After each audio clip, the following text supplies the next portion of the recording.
Want to manage your not interested posts on Instagram? Let's get started. Open the Instagram app on your device. Navigate to your Explore page by tapping the magnifying glass icon at the bottom.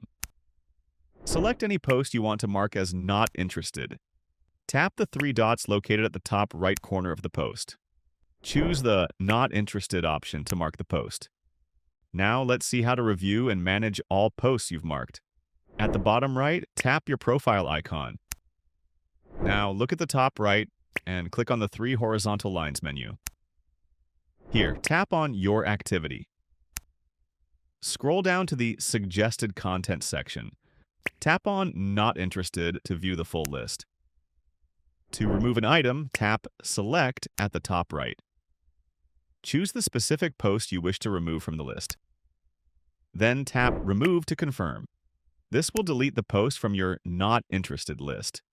Additionally, you can sort these posts by date or search by the author's name to find specific ones. And that's it.